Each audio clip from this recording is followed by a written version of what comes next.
حي على الفلاح.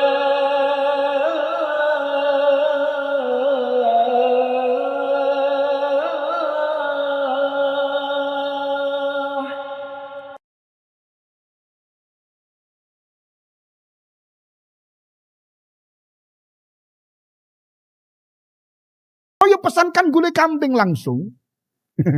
Kalau memang kepingin makan kambing. Itu malah lebih aman. Cuman memang kalau dianalogikan tadi panitia adalah sahibul kurban, maka dia berhak untuk mendapatkan daging itu. Wong yang tidak bekerja saja mendapatkan daging itu, apalagi yang bekerja, membantu, mensukseskan pengolahan daging kurban. Tentu dia berhak, tidak masalah. Dibawa pulang atau dimasak. Ngatain Bu, nggih Bu, monggo. Oh nggih. Ustaz, mau bertanya untuk berkurban. Nggih. Lebih utama yang mana Ustaz? Jika kita mau berkorban satu kambing atau satu sapi dengan 7 orang untuk urunan itu, tapi kita tidak kenal satu sama lain, Ustaz. Tidak masalah. Jadi dua-duanya sah. Mana yang lebih baik? Yang lebih baik, dua-duanya sah ya. Mana yang lebih baik tergantung tadi dua pertimbangan kebermanfaatannya. Kalau sapi mungkin lebih banyak dagingnya, kalau kambing mungkin sedikit yang dibagikan. Atau kalau mengikuti sunnah Nabi ya satu kambing itu karena Nabi tidak pernah patungan. Ya boleh, dua-duanya boleh. Apakah boleh kita patungan bersama 7 orang, 6 orang yang lain 7 bersama kita, tapi kita tidak saling kenal? Tidak masalah. Itu tidak menjadi syarat. Yang penting 7 orang. Tidak menjadi syarat harus mengenal satu sama yang lain. Loh, nanti kan dipakai untuk naik sirot. Kan sapinya kan mau ditunggangi bersama kita bertujuh nanti di atas sirot. Lah nek nggak kenal kan gak iso ngobrol. Ada lagi yang takut Bapak Ibu. Enggak, saya enggak mau kambing, saya enggak mau sapi yang ini. Sapi ini wis cili, anggotane 7 lemu-lemu pisan. Iki nek ditumpaki wong 7. Bapak Ibu, memang ada ya hadis yang sangat terkenal, istafri'u du'ayakum fa innahu matoyakum 'ala sirat. Pergemuklah dan perbesarlah hewan kurbanmu karena dia akan menjadi tungganganmu kelak di atas sirat. Tapi hadis ini maudhu. Tidak ada, tidak bisa dijadikan dasar hukum. Jadi tidak. Jadi kita ketika menyeberangi sirat tidak pakai tunggangan apapun. Tapi kalau secepat seakan kita menunggangi ada. Karukat itu ada hadisnya Muslim. Tapi kalau nunggangi sapinya tidak. Nanti saling tunggu. Sik wong siji gurung teko. Makanya ada yang sampai takut-takut. Saya itu satu lagi contoh ini. Jadi kawan itu bertanya, kawan di tempat kami bekerja bertanya, Ustadz, istri saya itu gabung 7 orang, tapi 7 ini 6-nya itu laki-laki semua. Si wedok bojoku tok, lah kok lak kecepet. Enggak, itu tidak dipakai tunggangan. Hadisnya, kalaulah bermakna tunggangan, maka dia maknanya adalah majazi. Keberkahan dari kurban itulah yang akan mempercepat langkah kita menyeberangi sirat. Bukan nunggang sapi. Sakno sapi ini. Sudah sirotnya tuh setipis itu. Sapinya harus mengangkat beban banyak. Ibu, monggo ada lagi yang lain. Ya, Ustaz, kalau seandainya kita berkorban memberikan yang terbaik, tapi pas waktu disembelih itu kita dapat yang paling kecil, itu atas nama kita oleh panitia, jadi yang punya kita itu diakui oleh pemuka agama sana, ditukar, itu kita nantinya dapatnya bagaimana? Iya. Makanya Bapak Ibu, beban panitia itu berat. Panitia harus amanah betul. Cuman Bu, tidak berpengaruh ke pahala kita. Tidak berpengaruh. Karena kadang-kadang kita patungan 3.500.000, 3.500.000. Tapi kok sapiku kok cili. Iku podo-podo 3.500.000 tapi kok rodok lemu. Aku sing iku aja, sudah ada namanya. Bapak Ibu, jadi pahalanya tetap seperti apa yang kita niatkan. Sampai meskipun kemudian ternyata Idul Kurbannya besok. Ternyata sapi kita ini karena digarai anak-anak yang sudah antusias betul kalau melihat sapi itu. terus ditarungkan akhirnya kesodok tanduk dari hewan sebelahnya, meninggal. Apakah kemudian kita tidak dapat pahala kurban? Dapat pahala. Jadi panitia tetap harus bertanggung jawab betul seamanah mungkin. Tapi kita sebagai yang berkurban, kalau ada kekhilafan dari panitia, tidak mengurangi pahala kita. Ngeten, Bu. Jadi tidak usah marah-marah ke panitia, cilik kon kowe iki. 3.100.000. Iki lemu. Enggak usah. Pahalanya tetap akan dinilai oleh Allah Subhanahu wa taala sesuai niatan keikhlasan kita. Ngeten, Bu. Iya. Cukup Bapak Ibu 10:30. Masya Allah ini. Semangat betul. Oh ada? Oke, monggo. Oh sampun, iya alhamdulillah. Bapak Ibu yang dirahmati Allah Subhanahu wa taala, kesemangatan di dalam menuntut ilmu bagian dari keberkahan, dan itu tanda cinta Allah untuk kita. Jadi tanda cinta Allah adalah ketika kita ringan menghadiri majelis ilmu. Kepingin betul untuk mencari informasi. Itu tanda bahwa Allah sedang mencintai kita. Innallah idza ahabba 'abdan yufaqihu fiddin. Allah akan membuat orang ini haus ilmu, berupaya untuk memahami ilmu, memahami keislaman. Bapak Ibu, ini yang bisa kami sampaikan, semoga bermanfaat. Jika ada tutur kata yang kurang pantas, kami mohon maaf betul. Usikum wa iyya nafsi bitaqwallah. Lupa ini. Pripun? Sekarang Bu ya. Iya. Ini ada door prize Bapak Ibu, lupa. Yang pertama ini ada Al-Quran. Masya Allah. Al-Haq. Ini dibagikan untuk yang menjawab. Atau yang bertanya. Yang menjawab. Oh yang menjawab. Ini. Pertanyaan pertama adalah. Apa hukumnya berkurban 1 ekor kambing tapi patungan wong sak RW? Monggo. Iya, Pak Ustadz.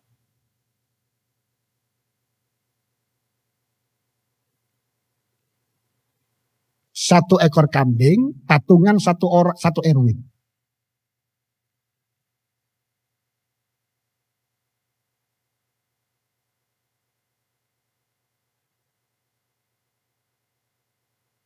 Jadi kalau tingkatannya berkurban, tidak. Karena berkurban 1 orang, 1 kambing. Bukan 1 RW, 1 kambing.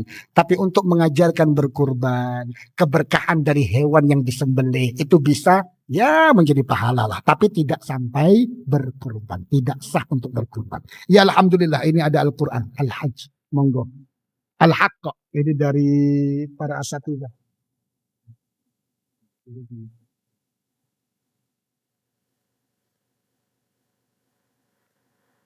Ini apa Bapak Ibu? Iya. Oh ya jelas. Tidak tahu apa ini. Pertanyaan selanjutnya adalah. Apa hukumnya seseorang yang punya hutang. Tapi kemudian ketika dia mendapatkan rezeki, dia memilih untuk berkurban. Tidak mau nyaur utang. Ini apa? Posisinya orang ini gimana? Ini baik atau tidak baik? Boleh atau tidak boleh? Monggo Bapak. Enggak Bu, monggo Bu. Ibu. Tidak boleh. Enggak. Oh tidak boleh. Karena iya. Berhutang wajib, berkurban sunnah. Kalau lah wajib, wajib pun bagi yang mampu. Kalau masih punya hutang berarti tidak mampu untuk berkurban. Lakukan kewajiban, jangan memprioritaskan yang sunnah tapi meninggalkan kewajiban. Alhamdulillah. Monggo Bu, ini dari Asatin Al-Falah.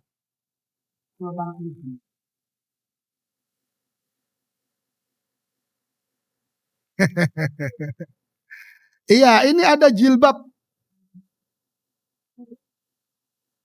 Oh banyak ini Bu, ada 1, 2, 3, 4 jilbab. Ya jilbab. Pertanyaan selanjutnya. Bagaimana?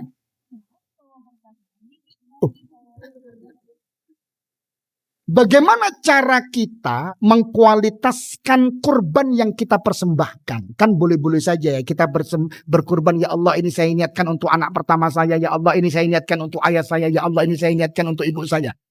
Bagaimana caranya agar hewan kurban itu betul-betul kita tingkatkan kualitas pahalanya dengan satu hewan kurban yang sama, tapi kita melafadzkan niat yang niat itu membuat kurban itu berlipat-lipat keberkahannya. Nggih. Yang paling belakang, Bu. Nggih.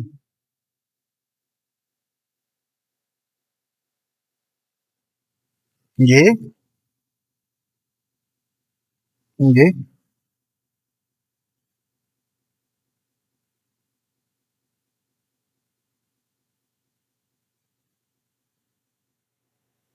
Nggih. Iya. Untuk niatannya, Bu, bagaimana? Niat, ketika niat itu diniatkan apa saat berkurban? Lillahi. Iya. Iya, iya. Tapi tidak apa-apa, Bu. Di sisi lain ada benarnya. Cuman yang kami minta niatnya bagaimana. Tapi tidak masalah. Enggak mau, Bu, ya. Saya bilang, monggo, Bu. Cara melafadzkan niat dan memasang niat agar kurban kita itu berlipat-lipat. Bahkan untuk bisa satu keluarga.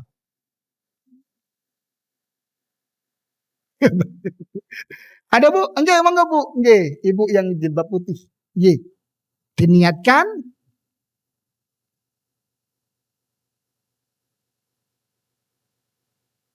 untuk diriku dan keluargaku, atas nama diriku dan atas nama keluargaku. Alhamdulillah.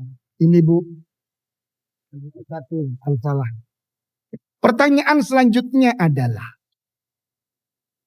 ada 10 hari yang setiap amal ibadah kita itu Masya Allah bahkan lebih baik dari berperang di jalan Allah, kecuali orang berperang dengan hartanya sendiri, dengan jiwanya dan tidak pulang karena dia meninggal syahid dalam pertempuran. 10 hari itu maksudnya 10 hari kapan? Bu, yang putra dulu, Bu, ya. Dominasi yang putri. Monggo, Mas. 1 Zulhijjah sampai 10 Jilbab. Tidak apa-apa untuk calon istrinya. Iya, untuk calonnya. MC, calonnya MC, bukan? Oh, istri. Oh, iya. Iya. Yang terakhir. Tinggal 1. Apa ini tadi?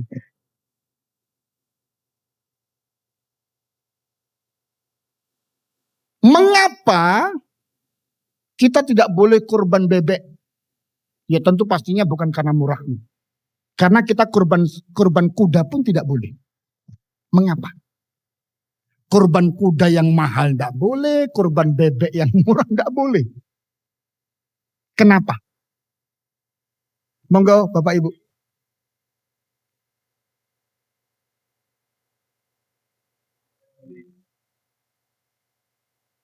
Allahu Akbar. Ya, ya, Allahu Akbar. Masya Allah, Masya Allah. Jadi syariat ini ada ketentuannya. Ada aturan yang berlaku. Tidak serta-merta saya persembahkan bebek. Ya Allah, saya persembahkan ini. Ya Allah, tidak. Ada aturannya. Oh, Masya Allah, Masya Allah.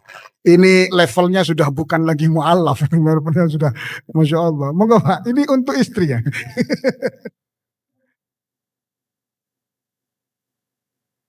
Iya, Bapak Ibu, ini yang bisa kami sampaikan. Sudah habis ini progresnya. Terima kasih dan mohon maaf. Assalamualaikum warahmatullahi wabarakatuh. Oh, nggih.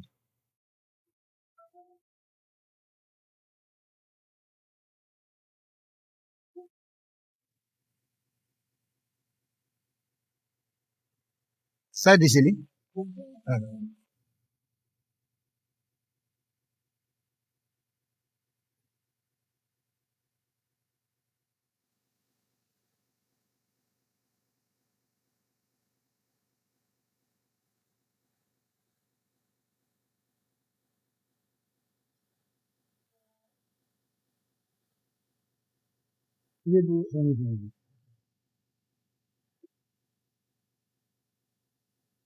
Demikian tadi kajian Puasa. Kalaulah sapi itu usianya 2 tahun. Kalaulah kambing itu usianya 1 tahun menginjak 2 tahun. Kalaulah biri-biri itu usianya boleh yang 6 bulan sampai menginjak melangkah ke 1 tahun. Kalau onta usianya 5 tahun ke atas. Mengapa kita harus mempersembahkan yang terbaik? Karena semakin terbaik kita persembahkan, semakin itu tanda ketakwaan seorang hamba. Surat Al-Hajj pada ayat yang ke-32 menyebutkan bahwa dzalika wa man yu'azzim sya'airallah. Dan seperti itulah siapapun yang mengagungkan syiar-syiar agama Allah, fa innaha min taqwal qulub, maka itu bagian dari ketakwaan hati seorang hamba. Dan ini bukan hanya di masalah berkurban. Ini ruh untuk setiap ibadah. Setiap kali kita beribadah Bapak Ibu, kita upayakan kita persembahkan yang terbaik. Kalau berkurban, berkurban yang terbaik. Kalau membaca Al-Quran yang terbaik. Karena kan ada pilihan membaca Al-Quran itu. Kadang kita bisa saja membaca Al-Quran. A'udzubillahi minasyaitonirrajim. Padahal kita bisa memperindah bacaan itu. A'udzubillahi minasyaitonirrajim. Ya, semangat gitu ya. Kita persembahkan ini untuk Allah Subhanahu wa ta'ala. Azan-azan yang terbaik. Allahu Akbar, Allahu Akbar. Jangan kemudian aras-arasan. Wis kudu watuk suarai. Allahu Akbar, Allahu Akbar. Sing ngantuk tambah turu. Sing turu tambah melungker. Sing melungker tambah nyungsep. As-salatu khairum. Ya Rahman, tidak ada muadzin al-falah seperti itu. Selalu memberikan yang terbaik. Ma'asyiral muslimin, hafizakumullah. Jadi sodakoh yang terbaik, baca Al-Quran, persembahkan yang terbaik, ya semampu kita. Itu malah mengundang cinta Allah Subhanahu wa ta'ala. Ya kayak takbiran gitu kan macam-macam orang takbiran. Ya persembahkan yang terbaik. Allahu Akbar, Allahu Akbar, Allahu Akbar. Persembahkan yang terbaik.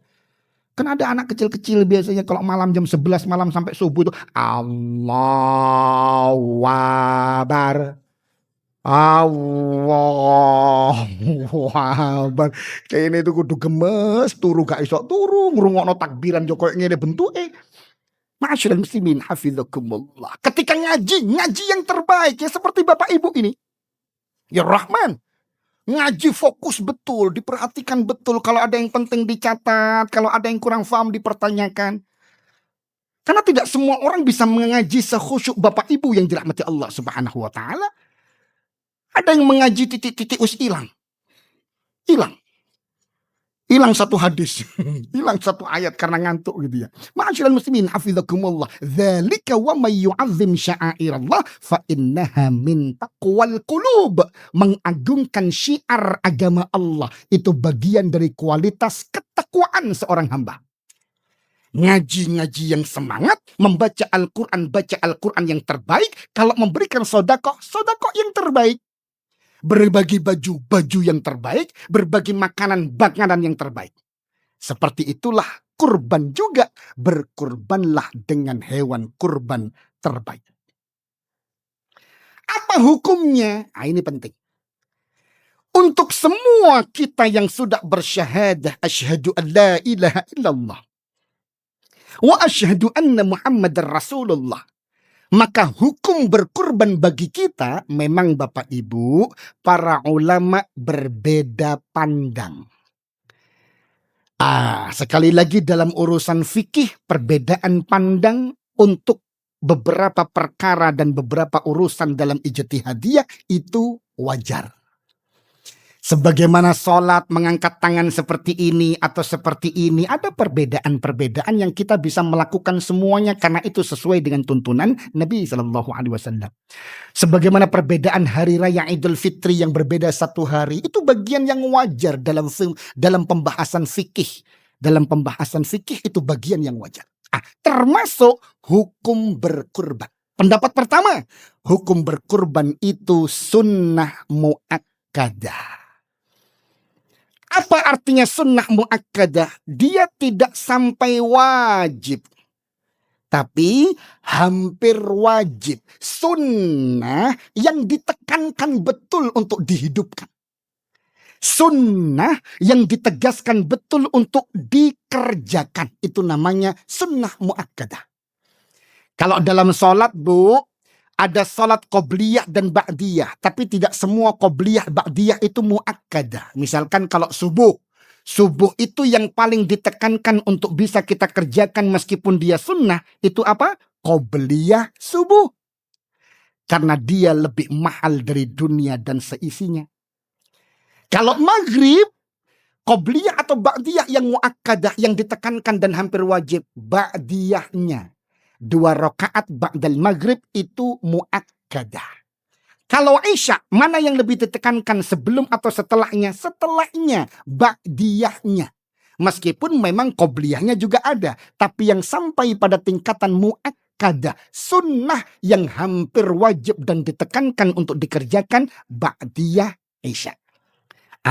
Pendapat pertama menyebutkan bahwa hukum berkurban itu memang tidak wajib. Tapi dia ditekankan untuk dikerjakan. Yang kedua, sebagian ulama menyebutkan bahwa hukum berkurban itu wajib. Cuman sama sebenarnya, tidak ada perbedaan esensi. Karena wajibnya di sini untuk siapa? Wajib bagi yang mampu. Wajib bagi yang mampu. Kata Nabi SAW dalam satu hadis riwayat Imam Al-Hakim, "Man kana lahu sa'atun wa lam yudhi." Barang siapa yang memiliki kelapangan rezeki, ada tabungan di rekeningnya 20 juta nganggur. Uang listrik sudah aman, SPP anak-anak sudah aman. Kemudian makan dalam 1 bulan aman. Biaya arisan PKK, arisan alumni SD, arisan alumni SMA, SMK aman insya Allah.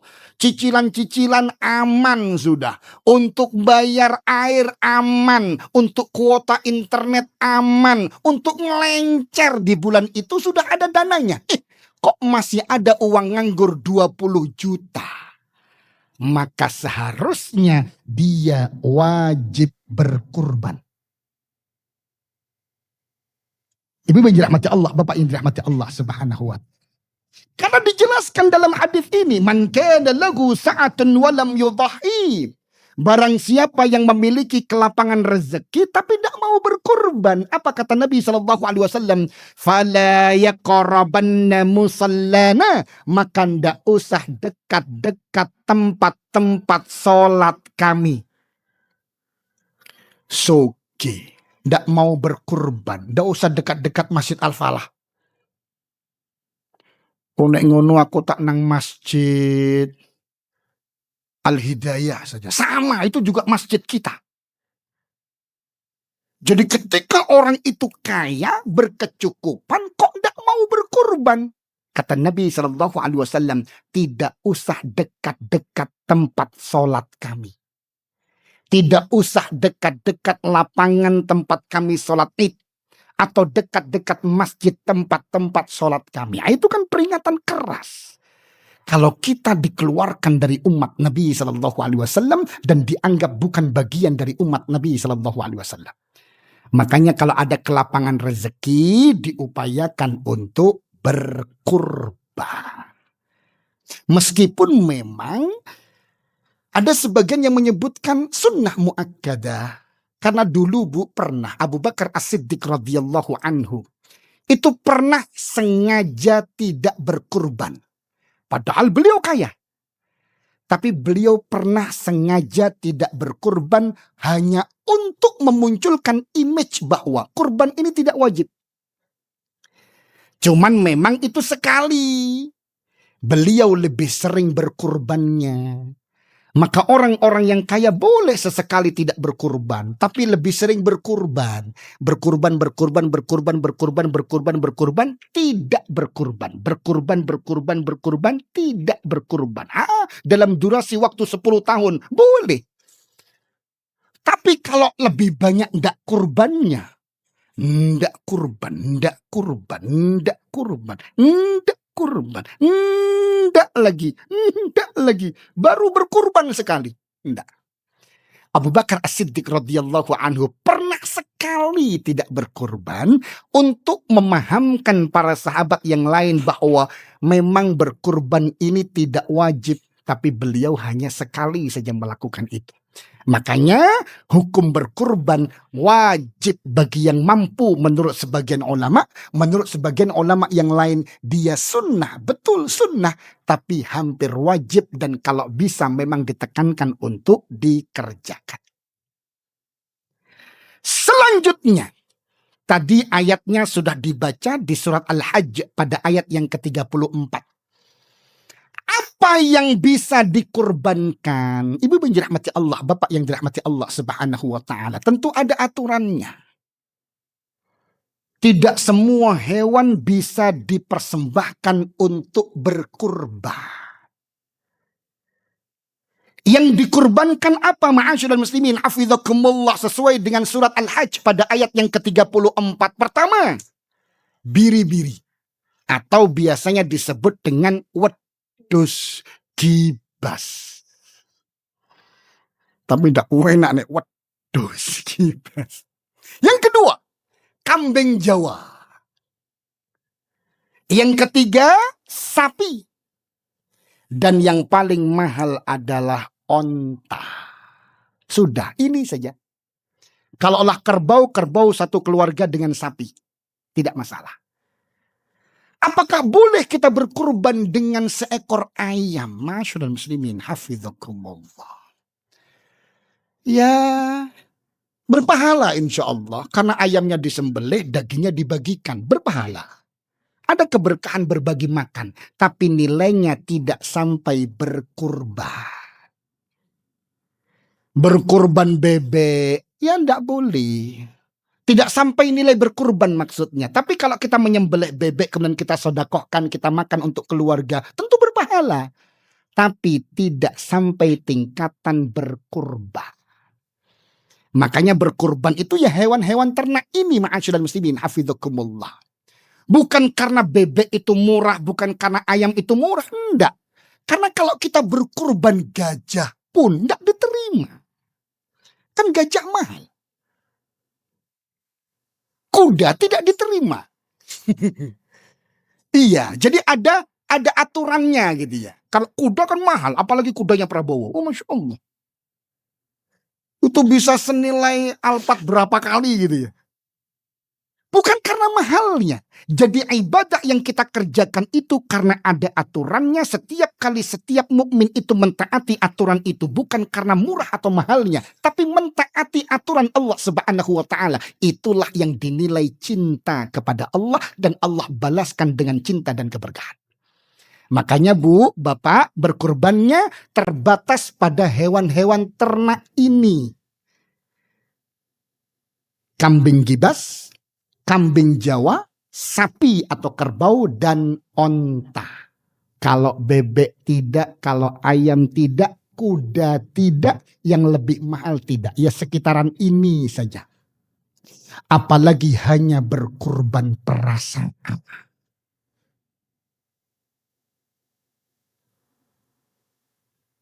Ya boleh lah, tapi bukan untuk hari raya kurban.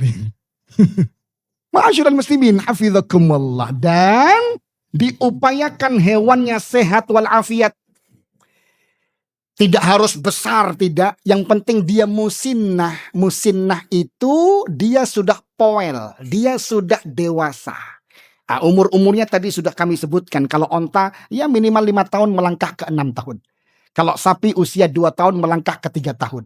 Kalau kambing usia 1 tahun melangkah ke 2 tahun. Kalau biri-biri 6 bulan sudah boleh. 6 bulan tapi melangkah berjalan menuju 1 tahun. Ma'asyiral muslimin hafizakumullah. Selanjutnya, berkurban itu Bapak Ibu yang dirahmati Allah Subhanahu wa taala ada batasan minimal. Apa batas minimalnya? Minimal 1 orang berkurban yang dia kurbankan adalah minimal 1 ekor kambing. Minimal 1 orang 1 ekor kambing. Ada yang harganya 3, kalau sekarang mungkin sekitaran 3 juta, 3 juta setengah. Kalau kambing etawa ya 5 juta, ya semakin 5 juta, semakin 6 juta, semakin 7 juta, semakin baik.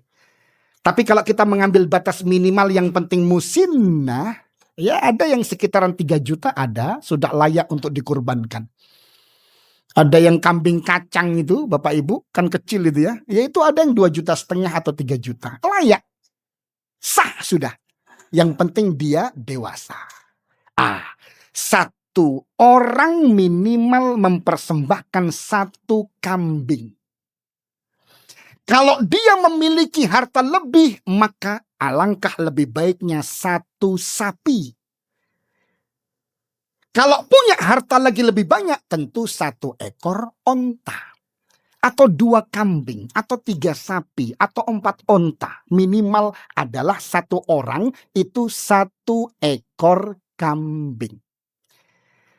Bagaimana kalau kemudian kita ingin berkurban sapi, tapi tidak mampu? Patungan.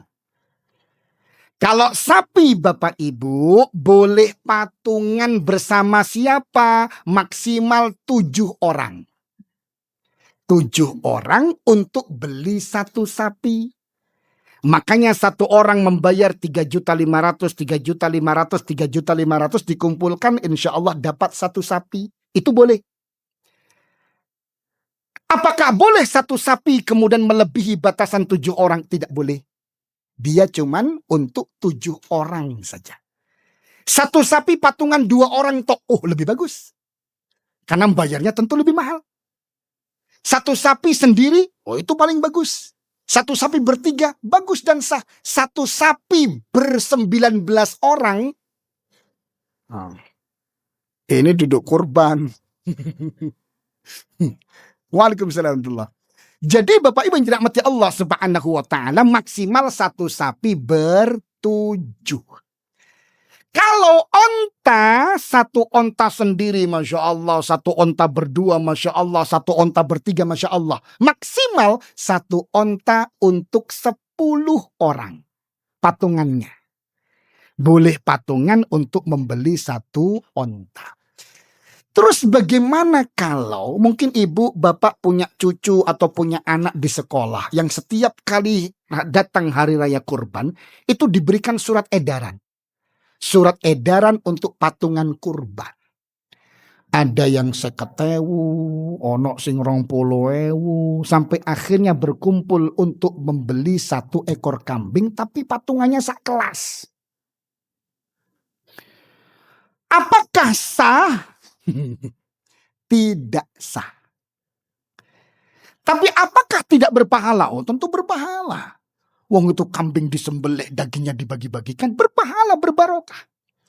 Tapi tidak sampai pada tingkatan berkurban. Jadi sekali lagi Bapak Ibu, berkurban itu minimal 1 orang 1 ekor kambing. Tidak boleh patungan ber-2, apalagi patungan sak kelas.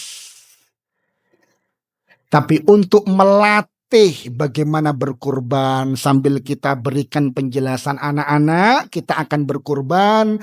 Sementara anak-anak semampunya boleh ya berkurban 20.000 dari uang saku, berkurban 50.000. Tapi nanti nek wis jadi gubernur Jatim, yo ojo patungan beli kurban. Nek isok sing 1,1 ton nggih Pak, monggo. Iya.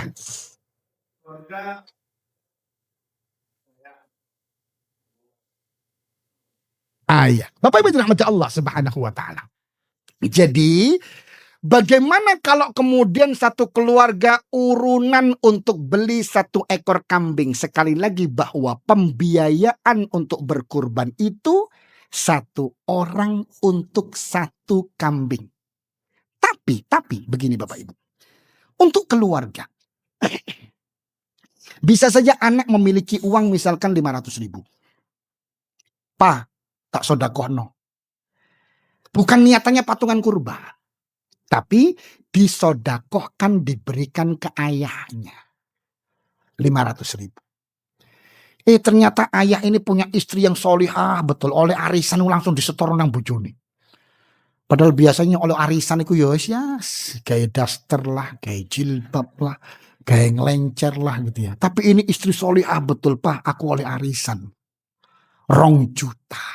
Tak sodako. Sudah. Niatnya apa Bapak Ibu? Bukan patungan, niatnya adalah sodako. Ternyata ayahnya juga ayah yang saleh. Dapat sodakoh dari putranya 500.000, tambahan sodakoh dari istrinya 2 juta, tambahan sodakoh lagi mungkin dari paman, dari tetangga dikumpulkan, terkumpul 3.300.000. Kan sudah hak pribadi. Karena sodakoh itu sudah milik kita sendiri. Harta itu mutlak milik kita. Mau kita jadikan wujud HP ya boleh, mau dibelikan apa ya boleh, termasuk ternyata aku kok kepingin kurban. Dari sodakoh yang terkumpul cukup untuk berkurban tadi, sang ayah memberikan itu untuk berkurban. Sah. Gitu Pak Ki. Jadi memang pembiayaannya 1 orang untuk 1 ekor kambing. Tapi tidak menutup kemungkinan anak bersodakoh ke orang tuanya. Agar kemudian orang tuanya bisa berkurban. Ma'asyiral muslimin hafizakumullah. Kemudian. Bapak Ibu yang dirahmati Allah Subhanahu wa taala. Ini dia. Lanjut dengan pertanyaan yang jenengan sampaikan tadi. Apakah boleh kita berkurban kemudian kita niatkan untuk anak kita? Kan biasanya orang tua itu gini ya, punya anak 3. Untuk tahun ini saya berkurban, saya niatkan untuk anakku sing paling barep. Di atas namakan anak yang paling besar. Apakah itu sah? Sah. Orang tua dapat pahala sodakoh karena mengkurbankan anaknya. Nanti tahun depan lagi, sekarang saya dapat rezeki dari Allah untuk bisa berkurban, tak niatkan untuk anakku sing nomor loro. Tahun depannya lagi tak niatkan untuk almarhumah bundaku. Kalau ini memang khilafiyah, artinya para ulama berbeda pandang. Karena berkurban itu kewajiban untuk orang yang masih hidup.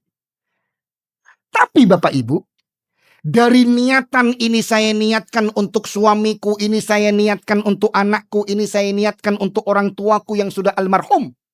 Ada yang mengatakan itu sah, ada yang mengatakan itu tidak sah. Tapi ada niatan yang paling aman. Apa itu? Kana ar-rajulu yudhahi bisyati anhu wa an ahli baitih. Di zaman Nabi SAW dalam satu hadis riwayat Imam At-Tirmidzi, ada seseorang itu berkurban 1 ekor kambing, tapi dia niat, ya Allah, 1 ekor kambing ini aku persembahkan untukmu atas namaku dan keluargaku. Ini dia. Bapak Ibu, niatan dalam Islam itu penting untuk mengkualitaskan amalan atau bisa juga mengkerdilkan amalan. Jadi ketika kita berkurban dengan niatan, ya Allah, 1 kambing ini aku persembahkan untukmu ya Allah. Atas namaku dan keluargaku. Maka meskipun yang dipersembahkan itu hanya 1 ekor Bapak Ibu. Suami dapat pahala kurban. Anak dapat pahala kurban.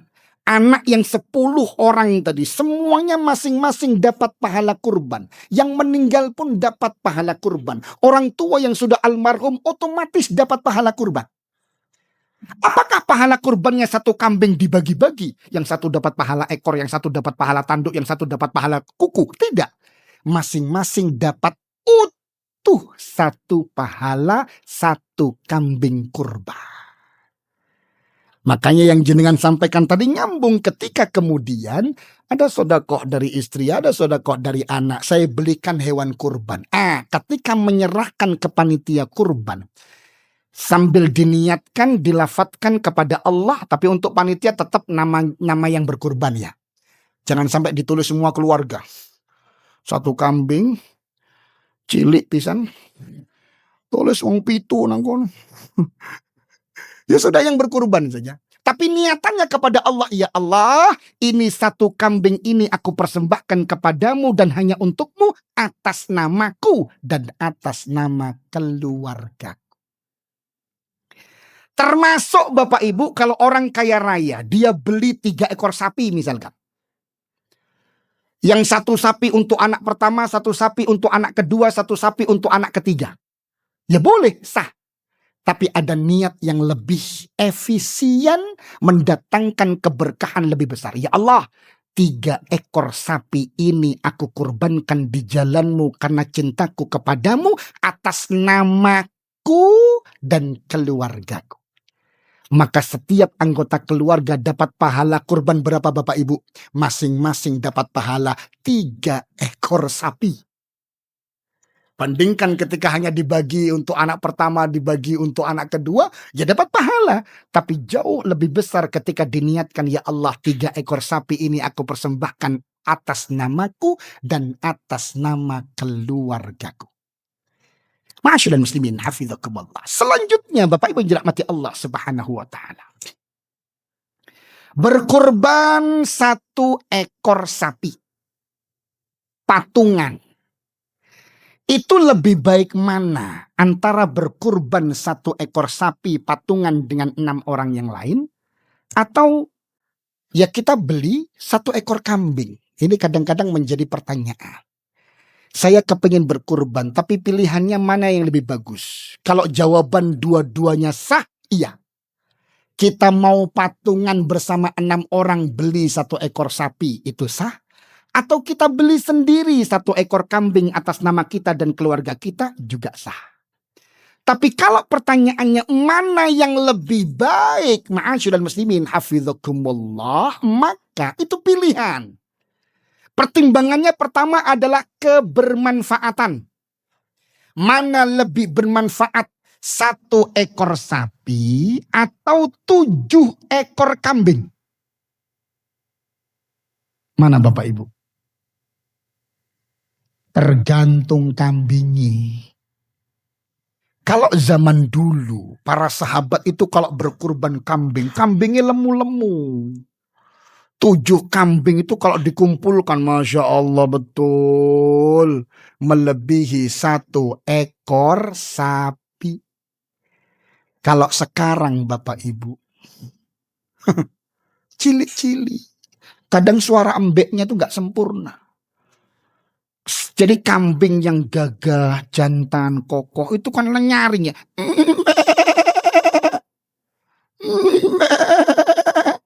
Ini kecil, imut-imut.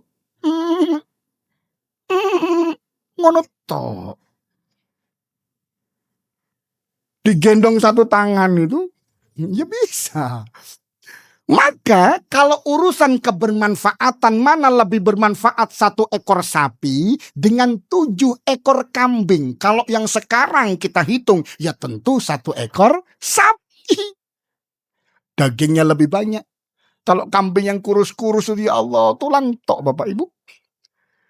Nanti dibagikan ke jamaah, dibagikan ke tetangga, tidak cukup insya Allah. Tapi dua-duanya sah. Cuman kalau kita kembalikan kepada Nabi Muhammad SAW, Nabi Muhammad SAW memang mempersilahkan para sahabat untuk patungan. Siapa yang tidak mampu untuk membeli 1 ekor sapi, patunganlah. Maksimal 7 orang, jangan lebih. Kalau yang mau patungan beli 1 ekor onta, patunganlah. Maksimal 10 orang, jangan lebih. Gitu ya. Tapi Nabi SAW sendiri, beliau tidak pernah patungan. Jadi di Masjid Nabawi Bapak Ibu, tidak ada kelompok sapi pertama. Nabi Muhammad SAW. Abu Bakar As-Siddiq, Umar bin Khattab, Ali bin Abi, tidak, masing-masing satu ekor utuh. Bahkan Nabi SAW pernah berkurban 100 ekor onta. Masya Allah. Bapak Ibu dirahmati Allah Subhanahu wa Ta'ala. Sampai pada poin ini dulu. Mungkin ada yang terbesit untuk dipertanyakan. Ya, monggo Pak. Nggih.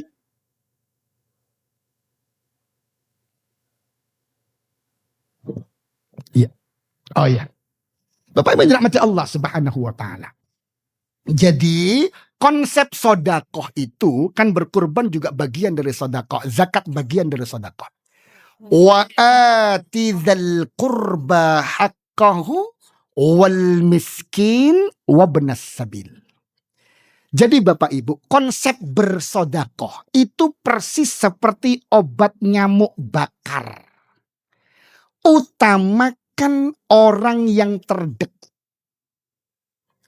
Jangan sampai ma'asyiral muslimin hafizakumullah, kita loman dengan kawan, dengan sahabat nraktir, dengan komunitas motor gedenya loman betul. Kawan-kawan butuh apa diberikan. Tapi giliran istri minta kalung baru. Sik makan duwe. Kualik, harusnya istri yang diprioritaskan. Jangan sampai dengan tetangga kita baik, tapi orang tua kita sendiri sampai ngempet-ngempet. Makan setiap hari sayur asem. Iwa asin. Tapi kalau makan bareng bersama klub badmintonnya, Masya Allah, ayam bakar wong Solo, terus apa, Yoshinoya, apa Bu? Kolesterol. Efeknya kolesterol. Tak kira ono restoran kolesterol. Orang tuanya tidak dihiraukan. Naudzubillah. Itu dia. Jadi konsep sodakoh itu mulai yang terdekat, mulai yang terdekat. Kalau sudah terdekat terpenuhkan, menjauh. Maka yakinkan, ketika kita berkurban, tempat yang terdekat itu lebih baik. Apalagi hewan kurban kita dirasakan oleh tetangga kita terdekat. Kecuali di tempat itu sudah melimpah. Orang ramai betul. Kan ada tempat-tempat itu Masya Allah. Berkurban senang betul. Guyub betul. Orang berlomba-lomba untuk berkurban. Sampai kemudian daging kurban itu melimpah ruah. Itu boleh. Kemudian dialokasikan ke daerah-daerah terpencil. Yang kadang-kadang satu desa besar itu cuma satu kambing tok yang dikurbankan. Kita arahkan ke sana. Maka kita lihat dulu kondisi di sekitaran rumah kita. Apakah di masjid kita sudah banyak yang berkurban dan cukup memang? Apakah keluarga kita memang sudah cukup untuk merasakan hewan kurban yang nanti akan dibagikan? Kalau misalkan itu sudah cukup, kita boleh mengalokasikan ke tempat yang lebih jauh. Jadi patokannya adalah mulai yang terdekat, baru kemudian melebar. Ngeten Pak. Ada yang lain Bapak Ibu? Ya Ustaz. Nggih, monggo. Iya Bu, monggo Bu. Saya tak nyolokkan ini. Assalamualaikum warahmatullahi wabarakatuh. Mengenai kurban Ustaz, ada yang mau saya tanyakan. Bagaimana jika kita membagikan hewan kurban tersebut dalam keadaan sudah matang? Apakah diperbolehkan? Karena kadang kan kita membagikan dengan yang mentah itu kadang nggak segera dimasak, kadang masih tunggu. Belum ada bumbu, nggak punya uang untuk ini, untuk itu dan lain sebagainya. Gitu Ustaz. Terima kasih. Kalau pertanyaannya apakah boleh, maka jawabannya boleh. Tinggal nanti dipertimbangkan mana yang afdol. Karena kadang-kadang Bu, kita masak gulai kambing, ternyata yang kita kirimi tidak suka kambing. Senengane sate sapi. Itu juga jadi pertimbangan. Tapi kalau yang dipertanyakan hukumnya apakah boleh? Boleh. Apalagi kita tahu persis ini tetangga kalau diberikan kambing atau diberikan daging, dia bingung masaknya pakai apa. tabung gasnya kosong, kompore hilang. Kompore hilang. Atau kompornya ada, tapi pipa selangnya itu dicokoti tikus. Jadi diantarkan kambing itu, daging sapi, daging kambing ngenes, ya Allah, ini masak opo. Sampai besok ndak dimasak, disimpan di kulkas wis digadekno. Ngenes. Kalau pertimbangannya itu Bapak Ibu, berikan masakan yang nikmat. Daging kurban bagikan dalam wujud matang. Itu afdal. Itu pertimbangan saya. Tapi hukum asalnya tentu boleh. Itu bagian dari kebaikan. Berbagi kebaikan, berbagi kebermanfaatan. Dan tentu itu penuh dengan keberkahan. Ada lagi pertanyaan yang lain Bapak Ibu? Nggih, monggo Bu. Iya, nanti 45. Monggo Bu. Iya. Arisan itu terakhirnya itu dia nggak bisa bayar. Nggih. Terus pinjem untuk nutup yang terakhir. Iya. Gimana itu hukumnya, Pak? Sah apa enggak itu? Waktu ini arisan kurban atau arisan? Arisan kurban. Oh iya. Sekarang kan musim itu arisan kurban. Waktu terakhir bayar, iya. Dia nggak ada ini. Arisan itu waktu bayar terakhir nggak ada uang, dia pinjam saudara. Iya. Terus gimana itu hukumnya? Pinjamnya itu sah apa enggak itu Pak Ustaz? Iya. Bapak Ibu yang dirahmati Allah Subhanahu wa taala. Jadi Bu, Bapak, hukum asalnya berhutang untuk menghidupkan sunnah itu bagian dari kebaikan. Berhutang untuk menghidupkan sunnah, berupaya untuk menjalankan sunnah, menegakkan ibadah, melakukannya, meskipun harus berhutang, itu hukumnya boleh. Boleh. Apa dalilnya ma'asyiral muslimin hafizakumullah? Jadi, Imam Abu Hatim itu pernah sengaja beliau berkurban, tapi berhutang. Ketika ditanya mengapa engkau harus berkurban, aku kepingin mendapatkan pahala berlimpah dari berkurban yang acaranya cuma sekali dalam setahun. Maka aku ingin mendapatkan lakum fiha khair. Bagi kalian lewat hewan-hewan yang kalian kurbankan itu ada keberkahan yang berlimpah, ada kebaikan yang berlimpah. Ini kegiatan yang setahun sekali. Kadang-kadang sebelum berkurban kita banyak uang, saat berkurban gak duit-duit, setelah berkurban oleh arisan. Terus kapan saya berkurban? Pas saat berkurban, pas gak punya uang. Ma'asyiral muslimin hafizakumullah. Hukum asalnya kita boleh berhutang untuk melakukan ibadah. Cuman memang sebagian ulama menyebutkan kalau sampai ngutang berarti kan tidak mampu. Kenapa harus dipaksa-paksakan? Ini bagian dari fikih. Fikih beda pendapat, tentu itu bagian dari kewajaran. Tapi Bu, syarat berhutang. Kan arisan itu sebenarnya sama dengan hutang. Kalaulah ada 10 anggota arisan. Setiap orang bayar 100.000. Sekali dapat 1 juta misalkan. Maka sejatinya orang yang mendapat pertama kali 1 juta itu dia ngutang kepada 9 orang yang lain. Bulan depannya nyaur kepada 1 orang 100.000. Bulan depannya lagi nyaur lagi kepada orang yang kedua. Kan sebenarnya itu arisan itu ya hutang. Cuman memang sebagian menyebutkan kalau memang kita tidak perlu untuk berhutang, jangan berhutang. Syarat yang lain Bapak Ibu yang dirahmati Allah Subhanahu wa taala. Ketika kita berhutang untuk berkurban, yakinkan ada dana yang memang sudah ada dalam daftar kita. Ini untuk nyaur. Oh, nanti saya dapat rapelan ini. Oh, nanti anak saya ngirim transfer ini. Oh, nanti dapat arisan ini. Oh, nanti dapat warisan. Ini yang akan saya pakai untuk membayar hutang.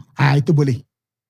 Dan di saat kita berhutang untuk berkurban, jangan sampai punya utang sebelumnya. Ini yang bahaya. Jadi syaratnya kita tidak punya hutang sama sekali. Bahkan kalau kemudian Bu, Bapak, ada satu kejadian. Kita misalkan dapat arisan. 3.555.000. Akan layak untuk berkurban. Tapi ternyata kita punya utang. Utang kita 3.500.000. Ragu-ragu ini berkurban tanyaur utang, berkurban tanyaur utang. Nggak usah ragu. Pilihannya cuma satu, nyaur utang. Nggak usah bingung saya berkurban nyaur utang. Loh, kewajiban nyaur utang sudah. Sisanya baru untuk berkurban. Sisanya seket limon. Itu namanya berkurban perasaan. Kepengen kurban oleh arisan, si ono ae utang. Bapak Ibu dirahmati Allah Subhanahu wa taala. Jadi jangan sampai kemudian kita punya hutang terus berkurban. Terus orang yang kita hutangi itu tidak bisa berkurban karena kita tidak melunaskan hutangnya. Bisa kita bayangkan Bapak Ibu. Membaca nama orang sing ngutang dan gurung lunas tapi ada di daftar kurban. Siapa ini? Utangnya gurung lunas. Kurban. Ya harus melunasi dulu. Gitu ya Bu ya. Jadi boleh berhutang asal tidak punya hutang yang lama. Dan ketika berhutang ada gambaran nanti yang saya bayarkan ini. Itu boleh, tidak masalah. Toh berkurban ya setahun sekali itu ya Allah. Kepengen dapat keberkahan berkurban kok pas tidak punya uang. Berhutang boleh dengan syarat dan ketentuan yang berlaku. Monggo Ustadz. Assalamualaikum warahmatullahi wabarakatuh. Waalaikumsalam warahmatullahi wabarakatuh. Menanggapi pahala. Saya berniat berkurban untuk saya dan keluarga saya misalnya. Tapi saya niatkan untuk apakah mertua saya itu termasuk dianggap keluarga mertua ya? Karena saya sebagai anak mantu ya. Terus apakah pahala ini juga bisa sampai ke keluarga saya yang masih non muslim? Karena keluarga saya kan non muslim. Apa pahala yang saya niatkan itu sampai ke mereka juga? Karena mereka non muslim. Ada lagi pertanyaan saya yang satunya Ustadz. Ini satu RT itu kita ini urunan, ada yang 50, ada yang 100, ada yang 500. Itu sama panitianya mungkin mau dikurbankan. Itu gimana ya? Itu nanti dia berkurbannya di atas namakan ke panitianya sendiri atau diniatkan untuk satu RT? Ya. Terima kasih pertanyaan. Iya.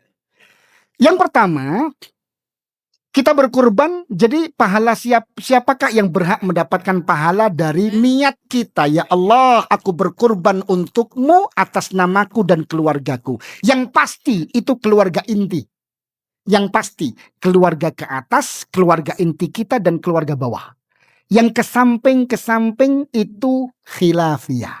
Ada perbedaan pandang. Tapi yang pasti keluarga inti. Jadi kalau saya yang berkurban, maka otomatis ayah saya, ibu saya pasti dapat pahala yang sama. Bagaimana dengan mertua? Ini khilafiyah. Makanya kalau bisa istri juga berkurban atas nama aku dan keluargaku. Kalaulah kepingin bundanya dari istri ini juga mendapatkan pahala berkurban. Jadi kalau mertua khilafiyah. Tapi kalau ke atas ayah kita, ibu kita, ke bawah anak kita, cucu itu bisa. Gitu. Jadi satu keluarga inti. Kemudian bagaimana tadi satu RT patungan 50.000, 100.000 ini atas nama siapa? Atas nama Pak RT, sekretaris, bendahara. Sekali lagi Bapak Ibu, berkurban itu minimal yang disebut berkurban adalah satu orang membayar pembiayaan 1 ekor kambing. Kalau patungan dengan sapi maka maksimal 7 orang. Kalau patungan untuk beli onta maksimal 10 orang. Kalau lebih tidak sah. Jadi tidak layak disebut berkurban. Tapi sekali lagi apakah itu mubadzir, tidak ada nilai, tetap bernilai. Jadi tetap saja dibelikan kambing, disembelih tapi bukan untuk kurban. Ya dibagikan kepada siapa yang tidak pernah makan daging, kumpul-kumpul silaturahim, tidak masalah. Tapi bukan bernilai kurban. Gitu nggih. Ada yang lain Bapak Ibu? Tanya Ustadz. Nggih. Ya. Assalamualaikum warahmatullahi wabarakatuh. Waalaikumsalam. Oh iya. Bagaimana untuk pahala keluarga kita yang belum berislam? tidak sampai. Iya. Karena iman dan tidak iman itu menjadi pembatas keberkahan. Tapi ketika kita berkurban, kita memiliki kesempatan besar untuk berdoa. Kan at-tawassul, perantara yang terbaik untuk doa kita didengarkan oleh Allah adalah at-tawassul bil a'mal as-salihah. Karena kita sudah berkurban, ini jadikan kesempatan untuk mendoakan, ya Allah, Islamkan istriku, ya Allah, Islamkan ayahku, ya Allah, beri hidayah untuk mereka, ya Allah. Memang pahalanya belum sampai, terputus di situ. Karena iman dan tidak iman itu menjadi pembatas. Gitu ya. Ya Bu, monggo. Ya, Ustadz, mau tanya, kalau semuanya kita korban kambing, itu kalau pribadi ya disembelih sendiri itu dibagikan ke sekitar itu berapa, hitungannya berapa persennya gitu Ustadz dari sate kambing. Terus yang kedua, untuk pembagian itu apakah non-muslim tetap kita beri? Nah terus kalau kita patungan sapi umpamanya gitu Ustadz, tapi nanti waktu pembagian minta kambing gitu boleh Ustadz? Atau sebaliknya? Matur nuwun. Assalamualaikum. Yang pertama, berapa jatah kita? Jatah kita itu Bapak Ibu sewajarnya. Sewajarnya. Jadi kalau 1 ekor kambing ya, total 1 ekor kambing itu berapa kilo katanya? Ya sewajarnya. Kalau kita minta 1/4-nya itu masih wajar. 1/5-nya apalagi lebih wajar. Tapi kalau sudah minta setengah, ini disetorkan ke masjid misalkan. Pak, nanti dari hewan kurban saya minta kepala, kaki ini telu, ekor, hati. Gon mole ya Pak, gon mole. Jadi sewajarnya. Yang kalau kita simpan dan kita makan rutin dalam setiap hari di hari tasyrik itu habis. Gitu nggih. Kecuali kita dapat lagi mungkin hibah-hibah. Bukan atas nama kurban kita. Yes, minimal 4 kilo, 5 kilo itu sudah layak lah. Kalau kita berkurban patungan sapi ya. Biasanya kan dapat 4 kilo gitu ya. 4 kilo atau 10 bungkus untuk dibagikan ke tetangga-tetangga itu wajar. Tapi kalau melebihi itu, ya tidak wajar. Wong kita berkurban bukan untuk diri kita. Itu kan untuk dibagikan. Gitu. Kemudian yang kedua tadi apa Bu? Iya. Kurban itu Bapak Ibu, dia lebih longgar dibandingkan zakat mal, zakat fitrah. Zakat mal, zakat fitrah ada 8 golongan yang memang itu sudah target utamanya. Tapi kalau berkurban, itu bisa kita berikan kepada orang kaya sebagai hadiah. Bisa kita bagikan sebagai sodakoh untuk orang-orang miskin. Dan kalau ada mu'allaf. Jadi istilah mu'allaf itu ada 2. Mu'allaf yang pertama betul-betul dia meninggalkan agama sebelumnya. Mengikat dengan 2 kalimat syahadat, mu'allaf. Tapi ada satu mu'allaf yang dipahami oleh beberapa ulama bahwa mu'allaf itu paling tidak. Dia mungkin belum berislam. Tapi perilaku dia sudah muslim. Dia tidak memusuhi orang-orang muslim. Dia membela agama Islam. Kalau ada yang menghina Islam dia merasa perlu untuk membela. Itu sudah mu'allaf sudah. Hatinya sudah mulai terikat. Tinggal login saja. Kalau istilahnya Habib Ja'far. Atau Habib siapa ini? Ya tinggal login tok, tinggal asyhadu an la ilaha illallah wa asyhadu anna Muhammadar Rasulullah. Tinggal ucapan itu saja. Tapi perilakunya setiap hari sudah muslim. Itu menjadi target hadiah untuk cepat mengikat beliaunya. Agar sadar betul bahwa Islam yang digambarkan Islam keraslah, Islam anti toleransi lah, Islam itu kasar. Itu hilang dari diri dia. Itu juga boleh. Cuman pastikan jangan sampai ada muslim yang belum dapat, tapi kemudian yang non-muslim sudah dapat. Prioritaskan dulu saudara-saudara muslim. Kalaulah ada kelebihan itu, baru cari target mana. Orang-orang yang sudah terikat hatinya dengan iman, tapi tinggal mengucapkan saja. Ngatan Bu? Iya. Iya, sampai lali Bu. Apa Bu?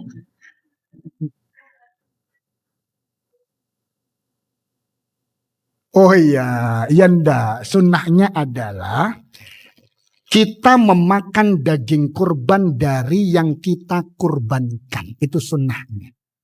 Makanya kalau kurban sapi, ya jatahnya dapat sapi.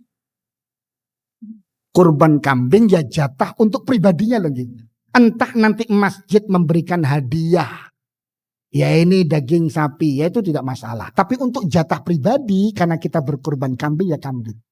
Entah nanti setelah diserah terimakan, ada yang berkenan tuker gitu. Mbak yu tuker, aku gak seneng kambing. Terus kebayang-bayang kok ngeluh, kok pusing, kok lokur, kok tiba. Yes tuker, tidak masalah. Tapi haknya sejatinya adalah hewan yang dia kurbankan. Oke. Ada yang lain Bapak Ibu? Alhamdulillah tidak ada. Sudah jam 10.24. Assalamualaikum warahmatullahi wabarakatuh. Oke, monggo. Oke Bu.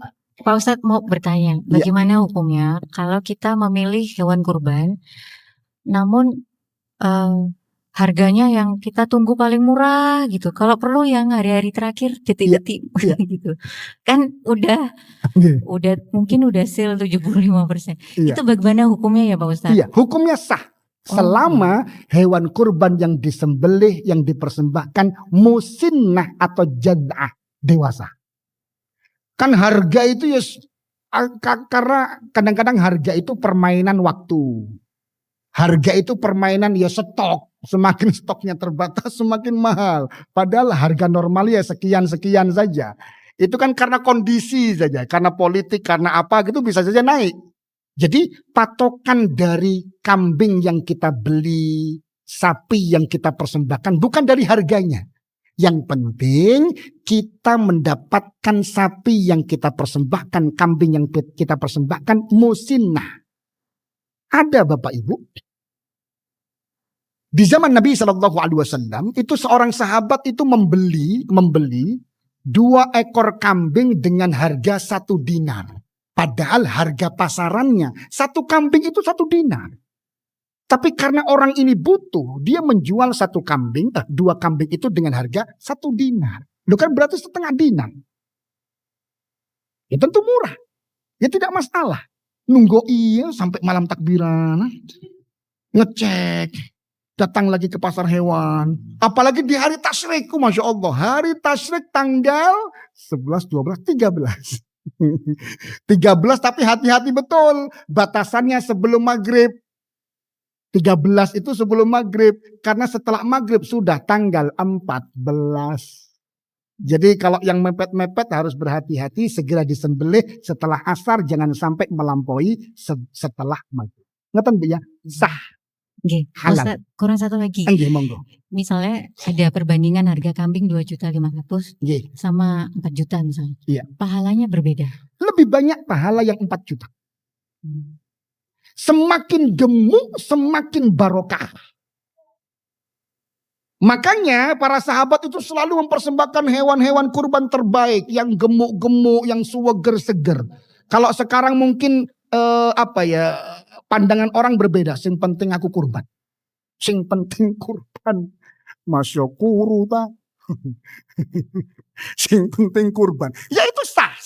Makanya wa may yu'azzim sya'airallah fa innaha min taqwal qulub. Semakin kita mempersembahkan hewan terbaik, itu tanda kualitas takwa. Tapi ya semampunya Bapak Ibu, jangan sampai kita paksakan. Semampunya.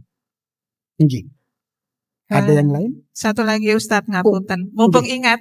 Iya Bu, monggo. Kalau untuk panitia gimana Ustadz? Kan biasanya untuk masak-masak itu, nah itu ngambil dari yang bagaimana hukumnya? Panitia itu adalah wakil dari sahibul kurban. Panitia itu wakil dari sahibul kurban. Maka sejatinya panitia juga punya hak untuk mendapatkan hewan kurban. Jangankan panitia. Sehingga kerja itu kan dapat juga. Dibagikan, apalagi panitia. Tinggal memanagenya. Kalau jatah panitia misalkan 1,5 kilo, maka bisa saja diserahkan 1,2 kilo. Nanti 2-nya dimasak bareng-bareng untuk konsumsi siang. Nah, kalau itu boleh.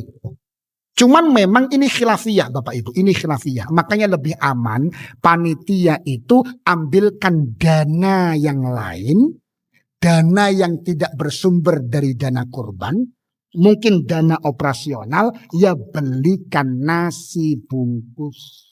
Atau ya pesankan gulai kambing langsung. Kalau memang kepingin makan kambing, itu malah lebih aman. Cuman memang kalau dianalogikan tadi panitia adalah sahibul kurban, maka dia berhak untuk mendapatkan daging itu. Wong yang tidak bekerja saja mendapatkan daging itu, apalagi yang bekerja, membantu, mensukseskan pengolahan daging kurban. Tentu dia berhak, tidak masalah. Dibawa pulang atau dimasak. Ngaten Bu, nggih Bu, monggo. Oh nggih. Ustaz, mau bertanya untuk berkurban. Nggih. Lebih utama yang mana Ustadz? Jika kita mau berkorban satu kambing atau satu sapi dengan 7 orang Nggih. untuk urunan itu, tapi kita tidak kenal satu sama lain, Ustadz. Tidak masalah. Jadi dua-duanya sah. Mana yang lebih baik? Yang lebih baik, dua-duanya sah ya. Mana yang lebih baik tergantung tadi dua pertimbangan kebermanfaatannya. Kalau sapi mungkin lebih banyak dagingnya, kalau kambing mungkin sedikit yang dibagikan. Atau kalau mengikuti sunnah Nabi ya satu kambing itu karena Nabi tidak pernah patungan. Ya boleh, dua-duanya boleh. Apakah boleh kita patungan bersama 7 orang, 6 orang yang lain 7 bersama kita, tapi kita tidak saling kenal? Tidak masalah. Itu tidak menjadi syarat. Yang penting 7 orang. Tidak menjadi syarat harus mengenal satu sama yang lain. Loh, nanti kan dipakai untuk naik sirot. Kan sapinya kan mau ditunggangi bersama kita bertujuh nanti di atas sirot. Lah nek ndak kenal kan gak iso ngobrol. Ada lagi yang takut Bapak Ibu. Enggak, saya enggak mau kambing, saya enggak mau sapi yang ini. Sapi ini wis cili, anggotane pitu lemu-lemu pisan. Iki nek ditumpaki wong pitu. Bapak Ibu, memang ada ya hadis yang sangat terkenal, istafri'u du'ayakum fa innahu matoyakum 'ala sirat. Pergemuklah dan perbesarlah hewan kurbanmu karena dia akan menjadi tungganganmu kelak di atas sirat. Tapi hadis ini maudhu. Tidak ada, tidak bisa dijadikan dasar hukum. Jadi tidak. Jadi kita ketika menyeberangi sirat tidak pakai tunggangan apapun. Tapi kalau secepat seakan kita menunggangi ada. Karukab itu ada hadisnya Muslim. Tapi kalau nunggangi sapinya tidak. Nanti saling tunggu. Sik wong siji gurung teko. Makanya ada yang sampai takut-takut. Saya itu satu lagi contoh ini. Jadi kawan itu bertanya, kawan di tempat kami bekerja bertanya, Ustadz, istri saya itu gabung 7 orang, tapi 7 ini 6-nya itu laki-laki semua. Si wedok bojoku tok, lah kok lak kecepet. Enggak, itu tidak dipakai tunggangan. Hadisnya, kalaulah bermakna tunggangan, maka dia maknanya adalah majazi. Keberkahan dari kurban itulah yang akan mempercepat langkah kita menyeberangi sirat. Bukan nunggang sapi. Sakno sapi ini. Sudah sirotnya tuh setipis itu. Sapinya harus mengangkat beban banyak. Ibu, monggo ada lagi yang lain. Ya, Ustadz, kalau seandainya kita berkorban memberikan yang terbaik, tapi pas waktu disembelih itu kita dapat yang paling kecil. Itu atas nama kita oleh panitia. Jadi yang punya kita itu diakui oleh pemuka agama sana, ditukar. Itu kita nantinya dapatnya bagaimana? Iya. Makanya Bapak Ibu, beban panitia itu berat. Panitia harus amanah betul. Cuman Bu, tidak berpengaruh ke pahala kita. Tidak berpengaruh. Karena kadang-kadang kita patungan 3.500.000, 3.500.000. Tapi kok sapiku kok cili. Iku podo-podo 3.500.000 tapi kok rodok lemu. Aku sing iku enggak, sudah ada namanya. Bapak Ibu, jadi pahalanya tetap seperti apa yang kita niatkan. Sampai meskipun kemudian ternyata Idul Kurbannya besok. Ternyata sapi kita ini karena digarai anak-anak yang sudah antusias betul kalau melihat sapi itu.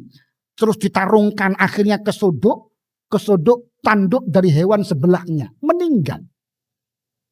Apakah kemudian kita tidak dapat pahala kurban? Dapat pahala. Jadi panitia tetap harus bertanggung jawab betul seamanah mungkin.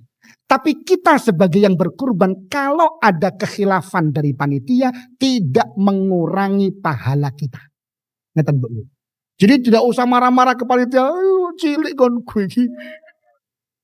3 juta mengatus. Iki lemu. Enggak usah. Pahalanya tetap akan dinilai oleh Allah Subhanahu wa taala sesuai niatan keikhlasan kita. Ngeten Bu. Iya. Cukup Bapak Ibu 10:30. Masya Allah ini. Semangat betul. Oh ada? Oke, monggo.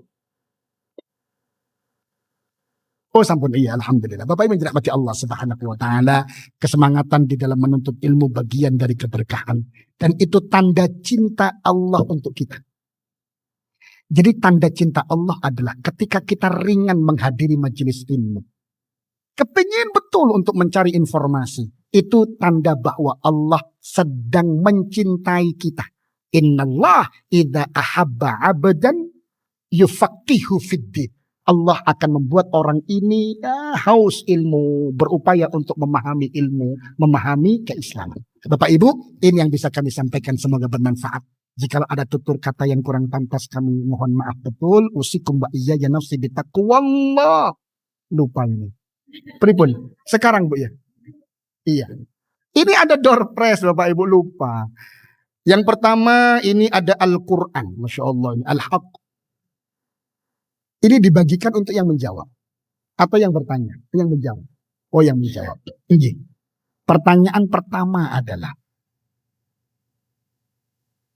Apa hukumnya berkurban 1 ekor kambing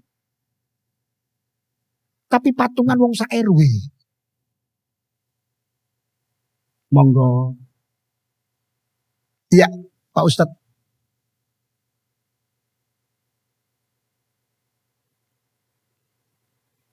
Satu ekor kambing, patungan satu RW.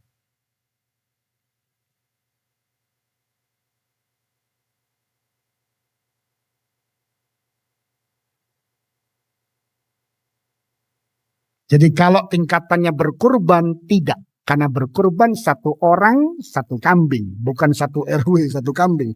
Tapi untuk mengajarkan berkurban, keberkahan dari hewan yang disembelih, itu bisa ya menjadi pahala lah. Tapi tidak sampai berkurban. Tidak sah untuk berkurban. Ya alhamdulillah ini ada Al-Quran. Al-Hajj. Monggo.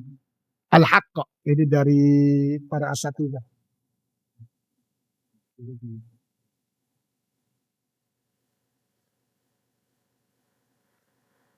Ini apa Bapak Ibu? Iya. Oh ya jelas. Tidak tahu apa ini. Pertanyaan selanjutnya adalah. Apa hukumnya seseorang yang punya hutang. Tapi kemudian ketika dia mendapatkan rezeki, dia memilih untuk berkurban. Tidak mau nyaur utang. Ini apa? Posisinya orang ini gimana? Ini baik atau tidak baik? Boleh atau tidak boleh? Monggo Bapak. Bu, monggo Bu. Ibu. Tidak boleh. Oh tidak boleh. Karena iya. Berhutang wajib, berkurban sunnah. Kalau lah wajib, wajib pun bagi yang mampu. Kalau masih punya hutang berarti tidak mampu untuk berkurban. Lakukan kewajiban, jangan memprioritaskan yang sunnah tapi meninggalkan kewajiban. Alhamdulillah. Monggo Bu, ini dari Asatin Al-Falah.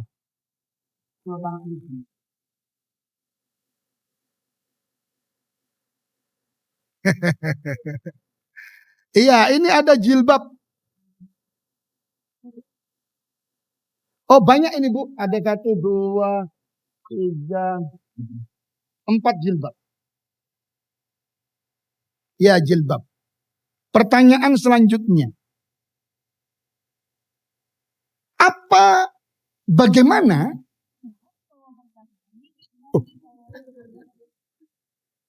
Bagaimana cara kita mengkualitaskan kurban yang kita persembahkan? Kan boleh-boleh saja ya kita berkurban, ya Allah ini saya niatkan untuk anak pertama saya, ya Allah ini saya niatkan untuk ayah saya, ya Allah ini saya niatkan untuk ibu saya.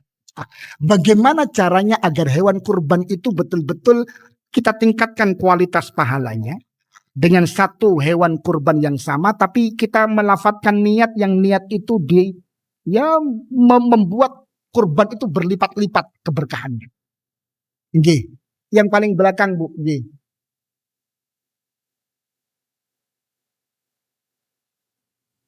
Nggih. Nggih.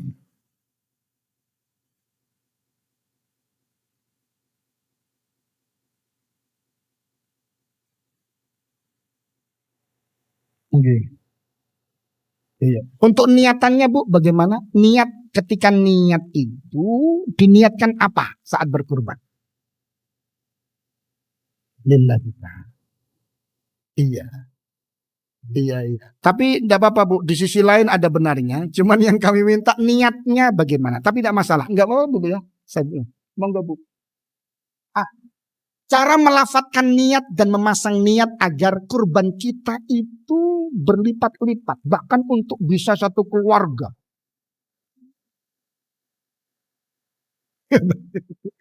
Ada, Bu? Enggak, monggo, Bu. Enggak, Ibu yang jilbab putih. Ye. Diniatkan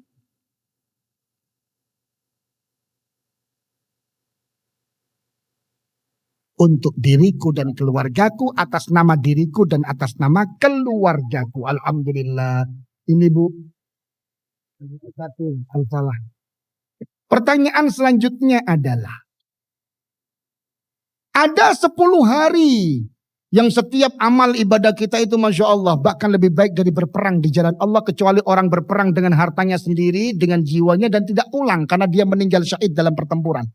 10 hari itu maksudnya 10 hari kapan? Bu, yang putra dulu, Bu, ya. Dominasi yang putri. Monggo, Mas. 1 Zulhijjah sampai 10 Jilbab. Tidak apa-apa untuk calon istrinya. Iya, untuk calonnya. MC, calonnya MC, bukan? Oh, istri. Oh, iya. Iya. Yang terakhir. Tinggal 1. Apa ini tadi?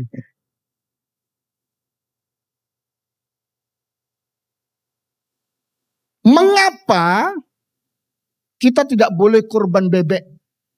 Ya tentu pastinya bukan karena murahnya. Karena kita kurban kuda pun tidak boleh.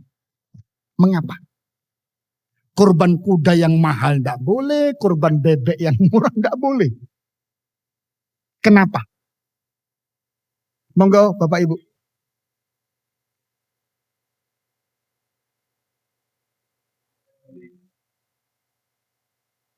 Allahu Akbar. Ya, ya, Allahu Akbar. Masya Allah, Masya Allah. Jadi syariat ini ada ketentuannya. Ada aturan yang berlaku. Tidak serta-merta saya persembahkan bebek. Ya Allah, saya persembahkan ini. Ya Allah, tidak. Ada aturannya. Oh, Masya Allah, Masya Allah. Ini levelnya sudah bukan lagi mu'alaf. Sudah, Masya Allah. Moga Pak, ini untuk istri ya.